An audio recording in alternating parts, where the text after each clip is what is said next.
Throughout his distinguished career, Detective Gatchett has played a pivotal role in securing justice with his investigations, leading to hundreds of child predators imprisoned, solidifying his reputation as a champion for the community's most vulnerable. Jerry is one of the most caring and compassionate people that I know. In fact, throughout his career, he has taken the care to truly get to know the victims and survivors who he has been sworn to protect and serve. He has been to countless basketball games, baby showers, and more to celebrate these survivors who he cares so deeply for.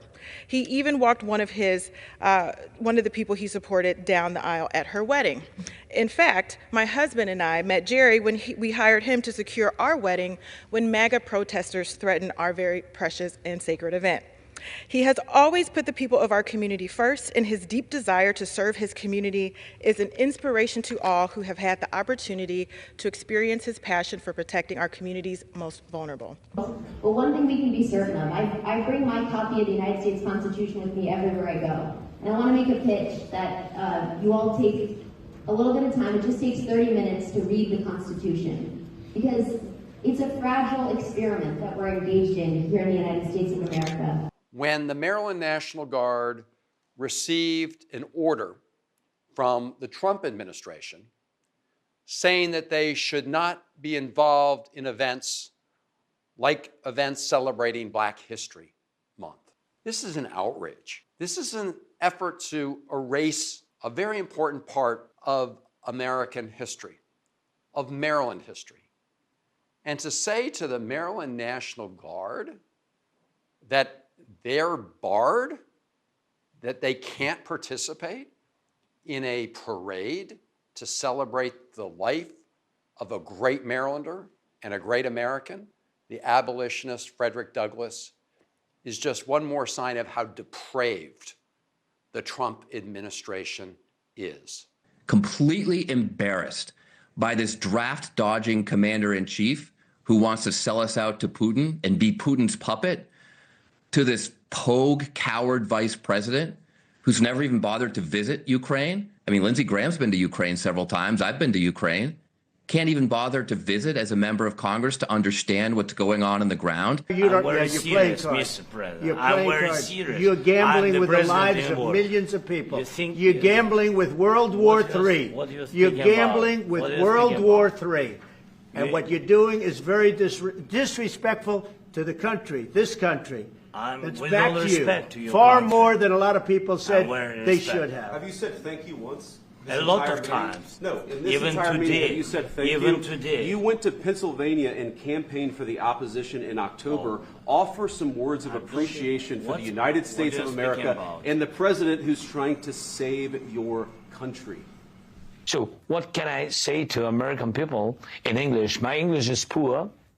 To say all my messages and all my thanks to you. And thank you very much for supporting us, our people. Thank you, United States. Thank you, America. Ukraine is grateful to the United States for its overwhelming support. Mr. Chairman, we have a president who doesn't believe that the rule of law applies to him.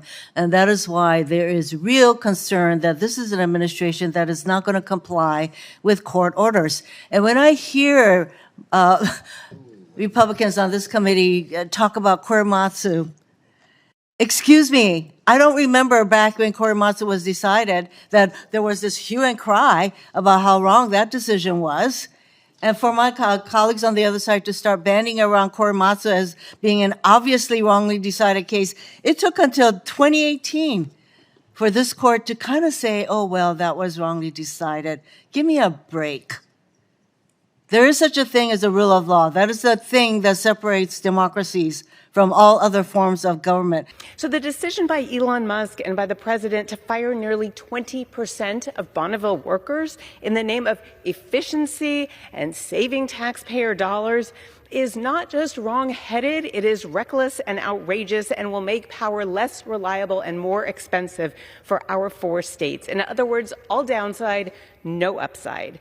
We have now seen weeks of taking a chainsaw to our federal programs and damage to our grid, our national forests, our national security, and frankly, our personal security. Trump is weaponizing the FCC to intimidate and silence broadcast media by initiating suspect investigations, often under dubious authority, into news outlets that dare to challenge Trump's viewpoint.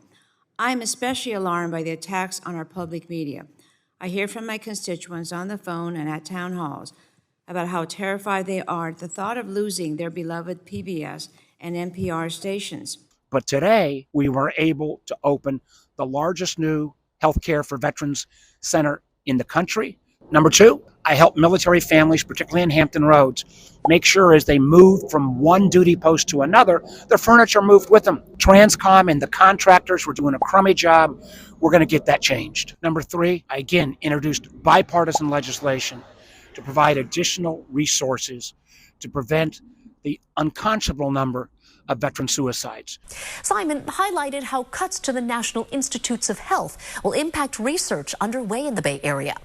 She's among a group of lawmakers who sent letters to the Trump administration voicing concerns about a proposed 15% cap for indirect research costs for all NIH grants. Yeah, I mean, this clinic is great. I've always been a big fan of El Centro and what it does.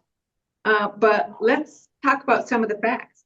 47% of El Centro patients are enrolled in Medicaid. That's almost half of all patients. The Republican cuts would severely impact services and workforce stability here. It could put thousands of patients here and across New Mexico at risk. And El Centro is just one clinic that represents and is reflective of clinics across my district.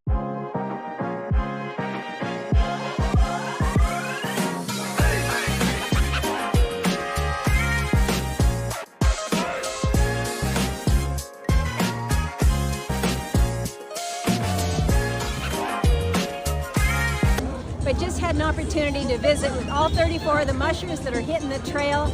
It's exciting. We got a lot of rookies. We got a lot of folks that have done this before, but Iditarod is really about the heart of Alaska.